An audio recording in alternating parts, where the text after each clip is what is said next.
잠언 11장 16절에서 31절입니다. 유력한 여자는 존영을 얻고 근면한 남자는 재물을 얻느니라.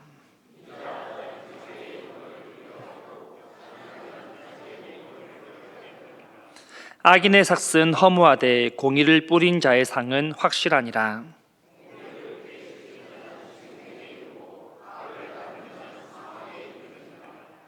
마음이 굽은 자는 여호와께 미움을 받아도 행위가 온전한 자는 그의 기뻐하심을 받느니라.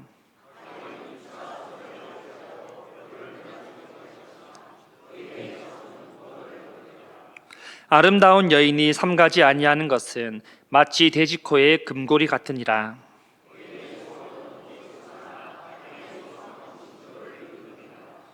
흩어 구제하여도 더욱 부하게 되는 일이 있나니 과도히 아껴도 가난하게 될 뿐이니라.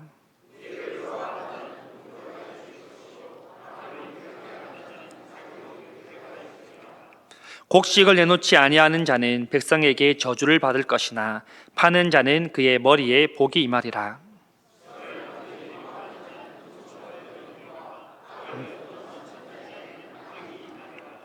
자기의 재물을 의지하는 자는 패망하려니와 의인은 푸른 잎사귀 같아서 번성하리라.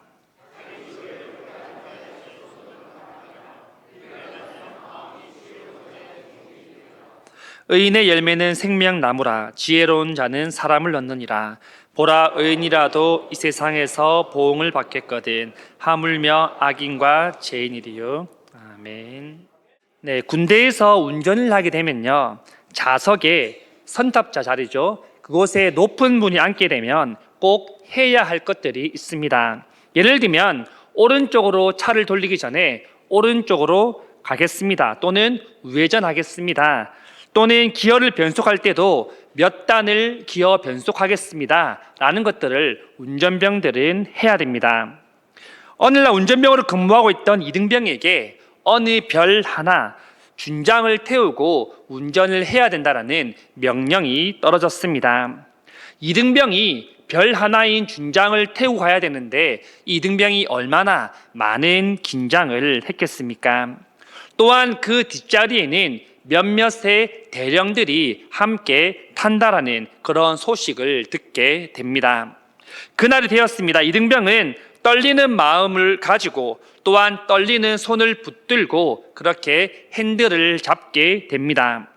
곧이어 장군이 앞자리에 선탑을 하고 대령들이 뒷자리에 앉게 되는데요, 이등병은 마음을 가다듬고 출발하겠습니다라고 말하면서 순조롭게 출발을 하게 됩니다. 그런데 너무나 긴장한 나머지 변속이라는 단어를 까먹게 됩니다. 이제 변속을 해야 되는데 이 변속이라는 단어가 기억이 나지 않았던 것이죠. 그래서 이등병은 2단으로 변신하겠습니다 라고 말을 했습니다. 또 3단으로 변신하겠습니다 라고 그렇게 말을 한 겁니다. 옆에 앉아있던 장군의 표정이 어두워지고 뒤에 대령들은 웃음을 참고 있었습니다. 얼마의 시간이 흐르고 목적지에 도착을 하게 되는데요, 그때 장군이 이 운전병에게 이렇게 한마디 합니다. 자네 합체는 언제 하나? 여러분, 이 이등병은 크게 실수했지만 하나는 분명히 알고 있었는데요, 바로 그 자리에 혼자가 아니라는 사실을 이등병은 잘 알고 있었습니다. 그렇기 때문에 떨렸기 때문에 실수를 하게 된 것이죠. 여러분, 우리는 어떻습니까? 인생에 어려운 문제를 만났을 때 우리는 마치 혼자 있는 것처럼, 혼자 운전하는 것처럼 두려움에 떨거나 불안해하고 있지는 않으십니까? 오늘 잠언 11장은 그 이유를 분명하게 말씀해 주는데요, 하나님을 의지하지 않을 때 두려움이 생긴다라는 것을 우리에게 말씀하고 있습니다. 여러분, 우리는 흔히 이런 생각을 하는데요, 내가 가진 것이 많아야 나눌 수 있다, 또는 내가 가진 것을 나누면 줄어든다, 도와주면 나에게 분명히 손해가 생긴다, 이런 것도 우리는 생각을 하게 됩니다. 이것은 경제적인 원리를 보고 따졌을 때 정확합니다. 내가 가진 것이 없는데 어떻게 내가 도우며, 내가 나눌 것이 없는데 어떻게 나눠줄 수 있단 말입니까? 사실 우리는 이러한 경제 개념들 때문에 나누는 것, 도우는 것 또는 구제하는 것을 멀리 할 때가 참 많다라는 것이죠. 내가 안 해도 누군가는 하겠지라는 그런 생각으로 미루고 멀리 도망치려 합니다. 오늘 본문은 16절에서 31절 말씀이지만 24절에서 28절에 대한 말씀을 가지고 집중적으로 보려고 합니다. 24절, 28절 말씀은 구제에 관한 말씀인데요. 이 본문은 단순히 우리에게 도덕적인 교훈을 전달하기 위해 솔로몬이 말하고 있는 것이 아닙니다. 그렇다면 우리는 이 본문을 통해 무엇을 알 수 있을까요? 먼저 우리는 구제라는 것이 무엇인지에 대해서 생각을 해봐야 될 겁니다. 구제는 무엇일까요? 사전적 의미를 찾아보면 이렇게 나옵니다. 자연적인 재해나 사회적인 피해를 당하여서 어려운 처지에 있는 사람을 도와주는 것, 이것을 구제라고 사전에서 정의하고 있습니다. 그런데 오늘날 보면요, 구제라는 이 단어를 부정적인 의미로 사용할 때가 참 많다는 것을 볼 수 있는데요. 흔히 사람들끼리 장난으로 이런 말을 하는 것을 들을 수 있습니다. 내가 네 구제해 줄게. 너는 진짜 구제 좀 받아야겠다 라고 말을 하는 것이죠. 구제라는 이 단어가 무거운 단어인데 때로는 가볍게 사용되는 경우들도 우리는 많이 볼 수 있다는 것입니다. 그렇다면 오늘 본문 이 성경에서 말하는 구제는 과연 무엇을 말하는 것일까요? 본문에서는 구제의 특징에 대해서 설명을 하는데요. 첫째는 흩어 구제하여도 더욱 부하게 된다라는 사실입니다. 본문 24절 말씀입니다. 흩어 구제하여도 더욱 부하게 되는 일이 있나니 과도히 아껴도 가난하게 될 뿐이니라. 이 본문에서 흩어 구제한다, 이 말은 무슨 말이냐면요, 아낌없이 베풀고 아낌없이 나누어 준다라는 뜻을 가지고 있습니다. 아낌없이 나누어 주면 무엇이 남습니까? 사실 별로 남는 게 없잖아요. 그런데 솔로몬은 아낌없이 나누어 준다 할지라도 남는 게 있다라고 본문에서 말하고 있습니다. 이 말은 구제하는 사람을 하나님께서 부자로 만들어 주신다라는 말이 아닙니다. 하나님을 신뢰하면 하나님 앞에 모든 것을 맡기는 사람에게는 하나님께서 그 필요를 아시고 풍족하게 채워주신다라는 말씀인 것이죠. 또한 본문에서 부하게 된다라고 말을 하는데요, 이 부하게 된다라는 또한 물질적인 요소만 말하는 것이 아닙니다. 히브리어 원어를 보면요, 이렇게 설명합니다. 눌리지 않은 상태, 마르지 않은 넉넉함, 또 하나는 조급하지 않은 평안함이라고 번역을 하고 있습니다. 왜 눌리지 않고, 왜 마르지 않고, 왜 조급하지 않겠습니까? 바로 하나님께서 아시고 풍족하게 채워주시기 때문입니다. 눌리기 전에, 마르기 전에, 조급해하기 전에 하나님께서 도우신다라는 것을 말씀하고 있습니다. 오늘 설교의 제목처럼 이 구제라는 것은 흩어도 풍족해주는 기쁨을 맛볼 수 있는 것이 바로 구제라는 것을 우리는 알 수 있는 것이죠. 열왕기상 17장에는 우리가 잘 아는 사르밧 과부 이야기가 나오는데요, 이 사르밧 과부는 정말 가난하고 또 찢어지게 가난했던 가정입니다. 그것은 나는 떡이 없고 통에 가루 한 움큼과 병에 기름 조금 뿐이라는 이 과부의 말에서 우리는 잘 알 수 있습니다. 다시 말해서 가진 것이 아무것도 없던 사람이었습니다. 우리가 내용을 잘 알지만 이 남은 것들로 음식을 만들어 먹고 아이와 함께 죽으려고 했던 사람이 바로 이 사르밧 과부였습니다. 그때 엘리야를 만나게 되고 엘리야는 여인에게 한 가지를 요청하는데요. 나를 위하여서 지금 가진 것으로 떡 한 개를 만들어 오라라는 그런 요청이었습니다.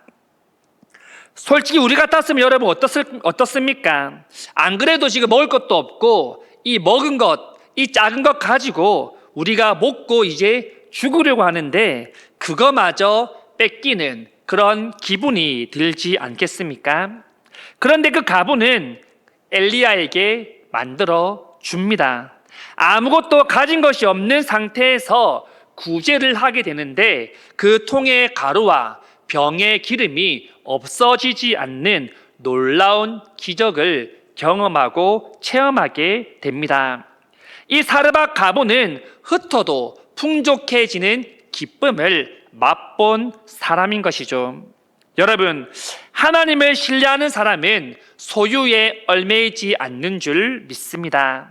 하나님께서 풍족하게 채워줄 줄 믿고 살아가는 그 사람은 이미 구제의 기쁨을 아는 사람입니다. 이 기쁨을 누릴 수 있는 모든 성도님들이 다 될 수 있기를 간절히 소망합니다. 두 번째 특징은요, 먼저 흩어 구제하지 않는 모습과 그 결과에 대해서 말씀하고 있는데요. 둘째는 구제는 공동체를 살리는 통로라는 특징을 가지고 있습니다. 본문 26절 말씀입니다. 곡식을 내놓지 아니하는 자는 백성에게 저주를 받을 것이나 파는 자는 그의 머리에 복이 임하리라. 가뭄이 오면 땅이 메마르지 않습니까? 우리가 잘 아는 요셉은 미리 흉년을 대비해서 많은 곡식을 사서 거두어 드립니다. 그리고 곡식이 필요할 그 시기에 곡식을 나누어 줍니다. 하지만 이 당시에는 요셉과 같이 곡식을 거두어 들어서 더 비싼 가격을 붙여서 사람들에게 팔거나 또는 팔지 않는 악덕 상인들이 많이 있었음을 우리는 본문을 통해 볼 수 있습니다. 그런 자들을 저주받을 자들이라고 말을 했는데요. 사실 이 저주를 받는다는 것이 무엇입니까? 큰 잘못을 했을 때 우리는 저주를 받을 자다라고 그렇게 생각을 합니다. 따지고 보면 상인들이 크게 저주받을 일들을 했습니까? 그런데 본문은 이러한 일들, 이러한 행동이 바로 저주받을 일이라고 말씀합니다. 한번 이렇게 생각해 보겠습니까? 예수님이 살았던 시절에도 수많은 형벌들이 있었지 않겠습니까? 하지만 그 중에 십자가 형벌을 받는 자만이 저주받은 자라고 그렇게 불려졌습니다. 그 당시 어떤 사람들이 이 십자가의 형벌, 가장 힘든, 가장 끔찍한 형벌을 받았습니까? 살인한 자들, 흉악한 죄수들, 용서받을 수 없는 죄를 지은 사람들이 십자가에서 형벌을 받게 되었습니다. 그런데 그거에 비하면 상인들은 곡식을 훔친 것도 아니고 자기 돈을 내고 곡식을 사서 파는 것도 본인의 마음인데 왜 저주받을 자냐라고 우리는 충분히 질문해 볼 수 있는 것이죠. 이는 공동체의 문제이기 때문이라고 말합니다. 구제는 공동체를 살리는 통로라고 말씀드렸는데요. 반대로 생각하면 구제하지 않으면 공동체를 죽이는 통로가 될 수 있다는 겁니다. 지금 이 본문은 기근 상황을 배경으로 하고 있는데요. 많은 사람들이 곡식이 없어서 죽어가고 있는, 배가 고파서 그렇게 배를 쫄쫄 굶고 있는 그런 상황입니다. 그런데 곡식을 가지고 있는 사람들은 오로지 머리에 돈밖에 없습니다.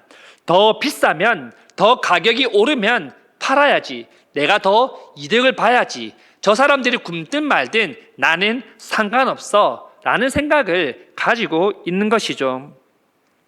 공동체가 어떤 어려움을 겪는지 전혀 신경을 쓰지도 않고 그들에게 관심도 가지지 않습니다. 바로 그 모습이 하나님 앞에 큰 죄고 저주받을 자라고 불린다라는 것을 솔로몬은 말하고 있습니다. 성경에는 여러분, 공동체에 대한 사랑에 대해서 얼마나 많이 말씀하고 있습니까? 그런데도 사람들은 왜 흩지 못할까요? 바로 두려움 때문입니다. 어떤 두려움입니까? 손해본다라는 그런 두려움이죠. 내 것을 잃는다라는 그런 두려움 때문에 흩는 것을 잘하지 못합니다. 그렇기 때문에 사람들이 이렇게 핑계합니다. 내가 형편이 되면 구제하겠습니다. 내가 좀 살만하면 내가 그때 구제하겠습니다. 하지만 그 형편도 누가 책임을 지십니까? 우리 하나님께서 그 형편을 책임을 지십니다. 어느 동네에 작은 식료품 가게가 있었는데요. 경기가 어려워지자 많은 사람들은 당장 그 식료품을 계산할 돈이 없었습니다. 하지만 먹고 살아야 되기 때문에 그들에게 식료품은 꼭 필요한 물품이었습니다. 이때 가게 주인이 외상 장부를 꺼내야 되는데요. 따로 그들에게 전화번호를 적어라 하지 않습니다. 왜냐하면 독촉 전화를 하지 않기 위함입니다.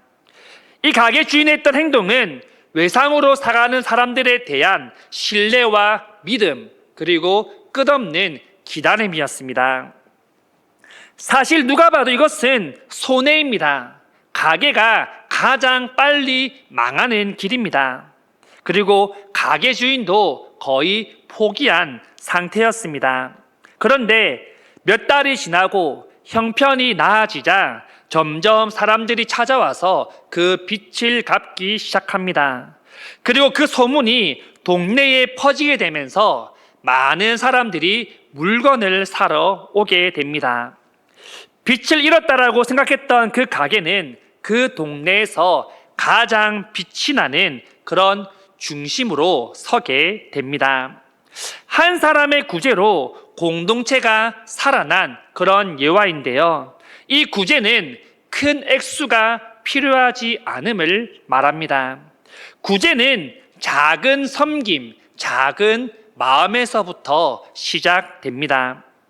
구제는 생명을 흐르게 하는 통로와 같다라는 겁니다. 여기서 우리는 또 한 가지 질문을 던져볼 수 있는데요. 그 질문은 이 질문입니다. 흩어도 풍족해지는 기쁨이 있다는 것은 알겠습니다.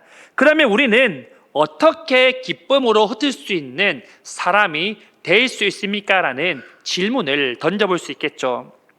여기에 대해서 성경은 더 노력해라, 더 많이 벌어서 구제하라라고 말하지 않습니다. 본문 27절과 28절 말씀입니다. 선을 간절히 구하는 자는 은총을 얻으려니와 악을 더듬어 찾는 자에게는 악이 임하리라. 자기의 재물을 의지하는 자는 패망하려니와 의인은 푸른 잎사귀 같아서 번성하리라. 이 본문에서 말하고자 하는 것은 무엇을 의지해야 되는지를 말씀해 줍니다. 본문에 보시면 선을 간절히 구하는 자라고 말씀하는데요. 이는 이미 삶의 방향 자체가 선으로 향해 있는 그런 사람을 말씀합니다. 선은 곧 무엇입니까? 바로 하나님의 뜻입니다. 하나님의 뜻을 바라보고 있는 사람, 그 사람은 어떻다라고 본문에서 말씀합니까? 은총을 얻게 될 것이라고 말씀합니다. 여기서 은총이라는 것은 어떤 일에 대한 보수나 보상을 뜻하는 것이 아닙니다. 하나님과의 관계에 있어서 오는 평안함과 안전함을 뜻하는 말입니다. 반면에 자기의 재물을 의지하는 자에 대해서도 말씀하는데요. 여기서 말씀하실 때 이 재물에 대해서 많이 가졌다, 적게 가졌다를 말씀하고 있지 않습니다. 여기서 말하는 핵심은 바로 하나님이 아닌 재물을 의지한다는 겁니다. 재물이 나의 인생을 행복하게 해줄 거야. 재물을 놓는 순간 나는 불행하게 될 것이야 라는 생각을 하고 있는 사람들이죠. 그런 사람들은 결국은 그 재물을 의지하다가 재물이 무너지게 되면 동시에 같이 무너지게 될 것임을 말씀하고 있습니다. 그렇다면 우리는 무엇을 의지해야 됩니까? 28절 후반절 말씀에 이렇게 기록합니다. 의인은 푸른 잎사귀 같아서 번성하리라. 이 말은 의인이 항상 부자가 되고 잘 살 것이라는 것을 말씀하지 않습니다. 재물을 의지하지 않고 하나님을 온전히 의지할 때 우리는 기쁨으로 흩을 수 있으며 하나님께서 평안함을 주시고 생명력을 주신다라는 말씀을 하고 있습니다. 회사에서 법인카드를 처음 받은 사람들의 이 직원들의 모습은 되게 비슷하다라고 말하는데요. 처음 법인카드를 쓰는 사람은 계산대 앞에서 한참을 망설인다라고 합니다. 왜냐하면 이것을 써도 되나라는 그런 고민인 것이죠. 혹시나 썼을 때 내 카드에서 나가는 것은 아닐까라는 그런 마음들이 있다라는 겁니다. 그래서 영수증도 받으면 몇 번씩을 확인합니다. 그런데 여러 번 익숙해지고 이 법인 카드가 회사에서 나가는 것을 알게 되고 회사가 책임진다는 것을 알게 될 때 그때부터는 불필요한 그런 긴장들은 사라지게 됩니다.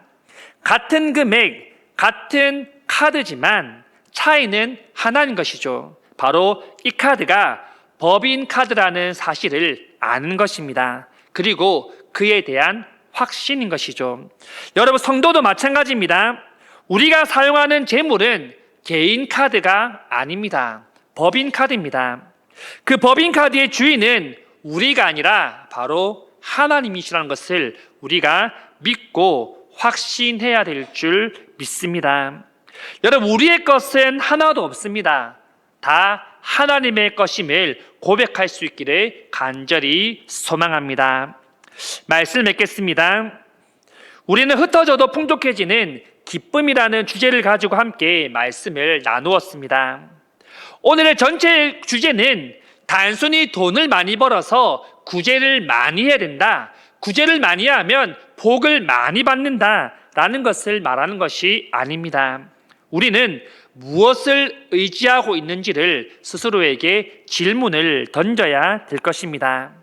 우리가 지금 붙들고 있는 것은 과연 하나님인지 재물인지를 우리는 스스로 돌아보아야 될 것입니다.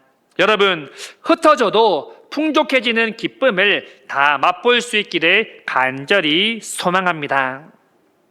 이 기쁨은 온전히 하나님만을 의지할 때 우리에게 주어지는 기쁨이며 또한 맛볼 수 있는 은혜이며 축복입니다. 또한 이 구제는 공동체를 살리는 통로가 될 수 있음을 우리가 늘 기억할 수 있기를 소망합니다. 우리 하나님께서는 이웃에게 하는 것이 바로 하나님께 하는 것과 같다라고 우리에게 말씀하셨습니다. 하나님을 사랑하면 이웃 사랑이 실천되어야 되며 이웃을 사랑하는 것이 곧 하나님을 사랑하는 것임을 기억하며 모든 성도님들이 한 주간에 살아감에 있어서 먼저 내 것이라고 내가 붙들고 살아가고 있는 것이 있으면 하나님 앞에서 다 내려놓을 수 있기를 원합니다.